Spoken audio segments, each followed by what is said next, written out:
Dalam hadis-hadis Nabi sallallahu alaihi wasallam dilihat bahawa ada kalanya Nabi sallallahu alaihi wasallam mendoakan hidayah untuk seseorang dan ada kalanya Nabi sallallahu alaihi wasallam mendoakan kebinasaan untuk seseorang. Kenapa hal ini berlaku? Situasi ini berlaku ke atas dakwah baginda Nabi kita Muhammad sallallahu alaihi wasallam. Silakan betul. Okey. Kita tahu Nabi kita ni dipanggil sebagai Nabiur Rahmah. Nabi yang diutuskan oleh Allah Azza wa Jalla dengan rahmah. Wa ma arsalnaka illa rahmatan lil alamin.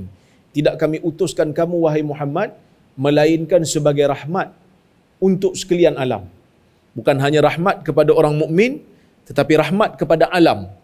Maka oleh kerana itulah apabila Nabi SAW mendirikan kerajaan Madinah, tidak ada yang ditindas di bawah kerajaan Nabi SAW melainkan orang yang melakukan kemelampauan ataupun melakukan kezaliman kepada makhluk yang lain. Jadi kalau kita tengok pemerintahan Nabi SAW, Nabi tak benarkan orang untuk bunuh mana-mana orang yang tak bersalah. Sama ada dia Muslim ataupun tak Muslim, nyawa orang yang berada di bawah kerajaan Islam itu dipelihara. Ya. Nabi SAW tidak membenarkan mana-mana orang Islam untuk menyeksa haiwan. Dakhalatil mar'atu an-nara fi hirratin habasatha walam tut'imha.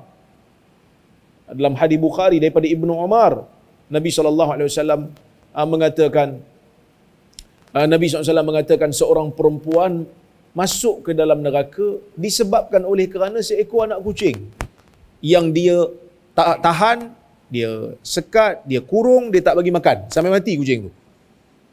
Dalam riwayat yang lain, Nabi SAW tak benarkan orang Islam ni untuk potong pokok tanpa sebab. Man qata'a sidratan fi falah sawaballahu ra'sahu aw wajhahu ila nar. Dalam hadis riwayat Abu Daud, Nabi SAW mengatakan, siapa potong pokok bidara di tengah-tengah padang pasir tanpa sebab, tanpa ada alasan yang munasabah, Allah Ta'ala akan hadapkan wajahnya, kepalanya ke neraka. Sebab apa? Sebab ia adalah manfaat untuk orang yang bermusafir.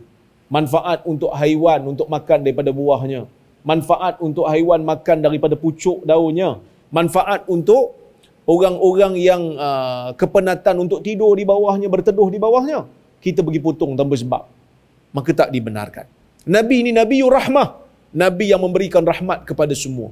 Bahkan diterjemahkan juga di dalam hadis ketika mana Nabi SAW dibaling batu oleh orang-orang Taif, datang malaikat yang jaga bukit kan. Malakul Jibal datang. Malaikat yang jaga bukit dalam hadis Bukhari, malaikat yang jaga bukit siap bagi tahu kat Nabi SAW, Allah hantar aku wahai Muhammad li ta'murani bima syi'ta fihim, untuk kau bagi tahu apa saja yang kau nak, aku boleh laksanakan. In syi'ta utbiq alaihim al-akhshabain. Kalau kau mahu wahai Muhammad, aku akan hempapkan ke atas mereka dua bukit besar yang ada yang mengelilingi kota Mekah tu. Maka Nabi SAW mengatakan, bal arju ay yakhruja min aslabihim may ya'budullah wa la yusyriku bihi syai'a. Bahkan aku mengharapkan akan keluar daripada keturunan mereka golongan generasi yang menyembah Allah dan tidak melakukan syirik padanya.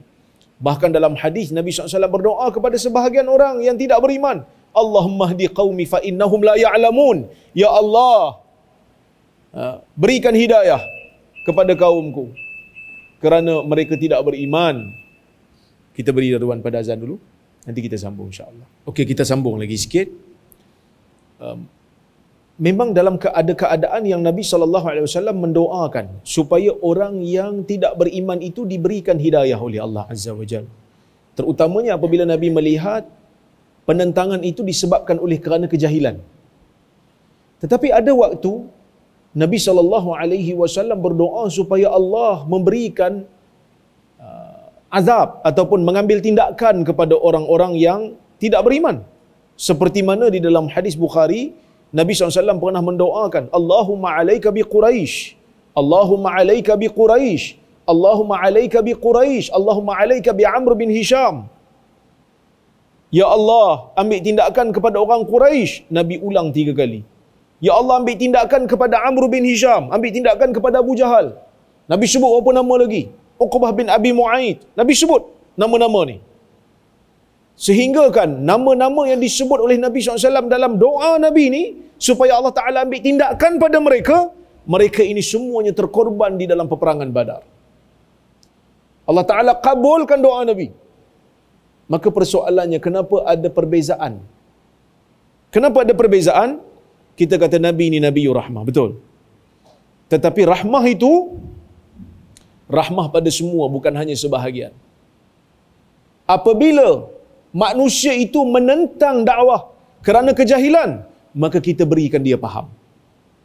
Tetapi apabila penentangan itu bukan disebabkan oleh kerana kejahilan, tetapi disebabkan oleh kerana kejahatan dan permusuhan, maka waktu itu rahmah itu perlu diberikan kepada orang yang terkena kezaliman, supaya terhindar kezaliman itu daripada dia.